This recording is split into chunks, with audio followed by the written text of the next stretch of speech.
did find this one ice lagoon, which is very famous, known as, I think it's a Jökulsárlón, which basically means a lake full of icebergs. They get trapped in this lake because they can't get out because there's a very narrow body of water that takes them out to sea. I sat there and looked at this and thought, well, we better stage the ice palace here because this will look fantastic. And then I thought, what happens when this freezes over? And the guy said, well, it freezes over, all the icebergs stay frozen, solid, locked in place. I thought, well, this is spectacular. What if we put cars on here and have an ice car chase on ice? I know we've seen cars on ice before, but never like this. Not amongst icebergs, giant ones, 40, 50 feet high, sometimes several hundred yards across, tunnels of ice, quite astonishing. And the guy said, well, no one's ever done it, but you can put vehicles on it if it freezes over. So the most hair-raising aspect of the whole procedure, once we've decided to go that way, was Iceland sits in a Gulf Stream, and often the ice doesn't freeze up solid enough to put the vehicles on.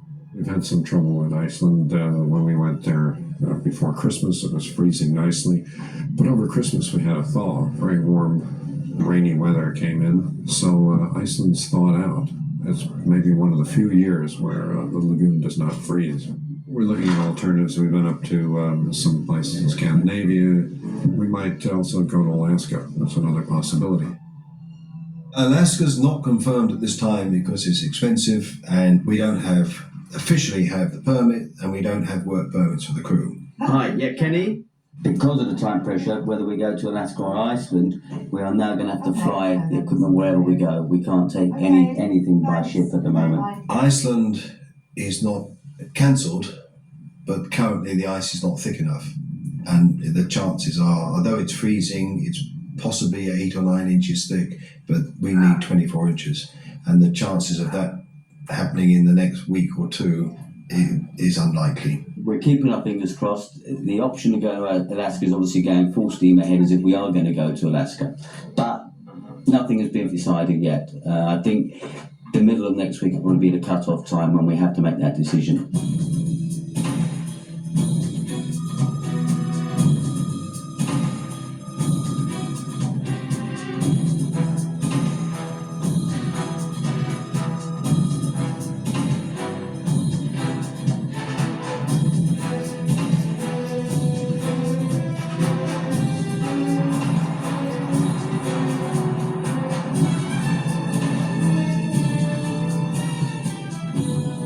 Normally the setup time for something like this, to set this up, would take, I would normally want 6 weeks, and even that is a short period of time.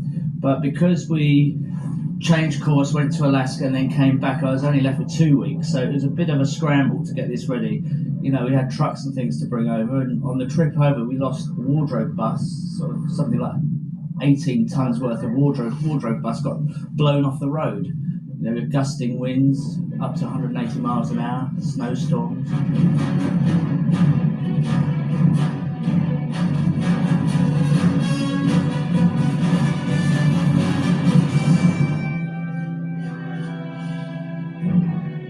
The main concern for the crew when they got here was the safety on the ice, because ice is very unpredictable, and we have to ensure that the crew feels safe.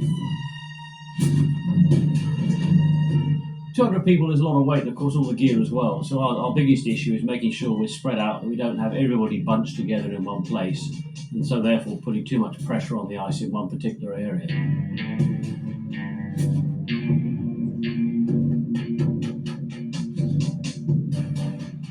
What they feel is that if the ice does break, it'll put a wheel through or it'll half go through. It won't just disappear from view that quickly. All the cars have got flotation bags, which the driver hopefully will pull before he leaves. That will make the car buoyant.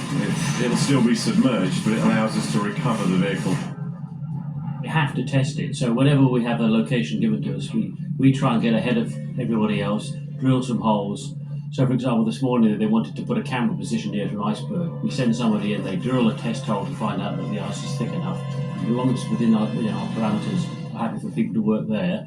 And then we do a check around the area to make sure that that particular iceberg doesn't look like it's going to do anything strange, and that there's nothing going to fall off it that's obviously going to happen. Once we've cleared that, then the film crews can move in and use that area. But the required things varies with temperature, you see. So at the moment 30 centimetres is well safe. If it got warmer it might change though. Perfect day for filming. In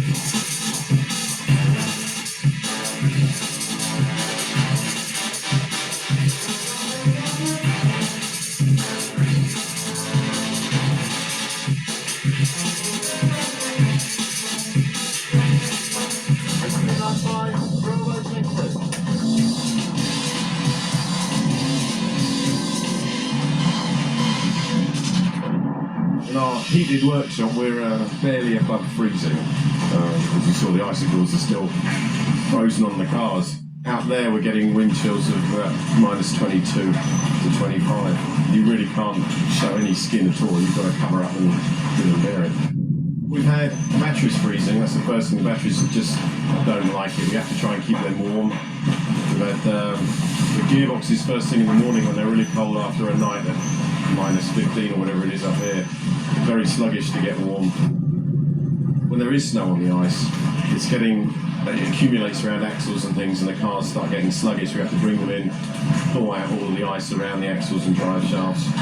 Brakes freeze on, tyres freeze to the floor. Yeah, it's a whole new experience. We've been out on the ice testing, highly successful, I have to say. Too much grip on the Aston, believe it or not. It drove just like it was on tarmac. The spiked tyres that we had made by Yokohama are unbelievable, just like driving a car on normal road. So we've actually had to have normal tyres studded to give less grip to allow the guys to work the car.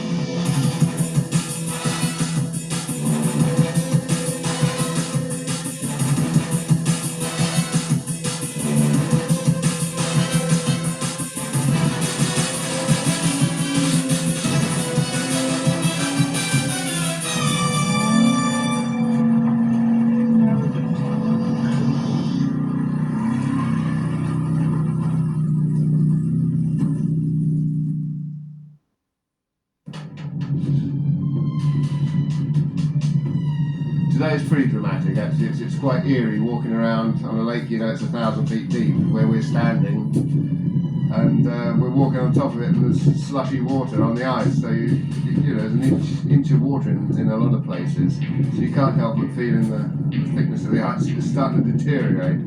So we've got our safety guys keeping a close eye on that, but it's just purely the temperature rise. We've got a nice warm wind. Around class 7 the temperature. We're drilling the ice about every half hour just to make sure that we're not losing any depth off the ice.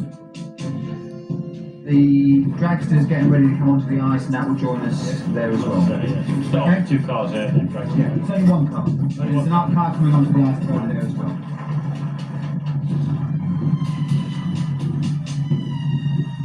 I'm paranoid about making the audience realise that it is an ice lake, so we've made all the moves in the chase ice orientated. In other words, they've got big spins and slides in them, so we're utilising, you know, what the ice can give us that a tarmac road can't.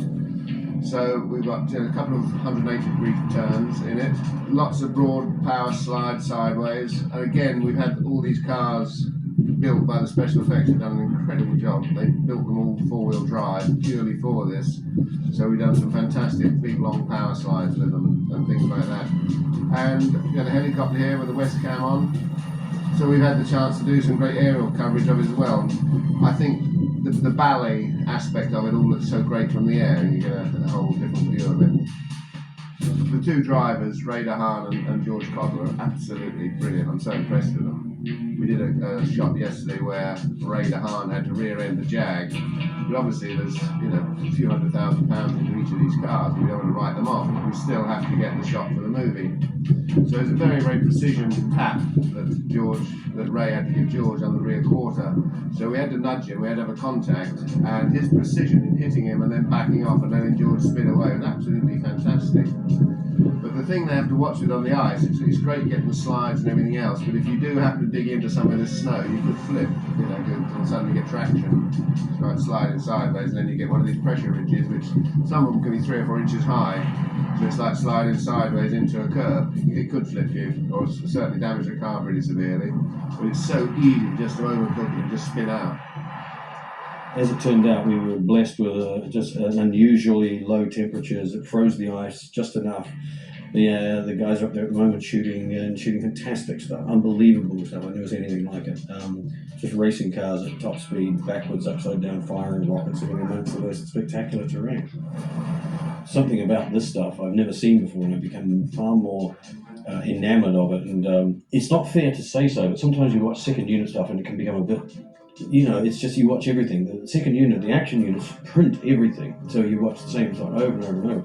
And I have to watch it all, but it becomes a little tedious just watching this stuff. But this stuff I can't get enough of.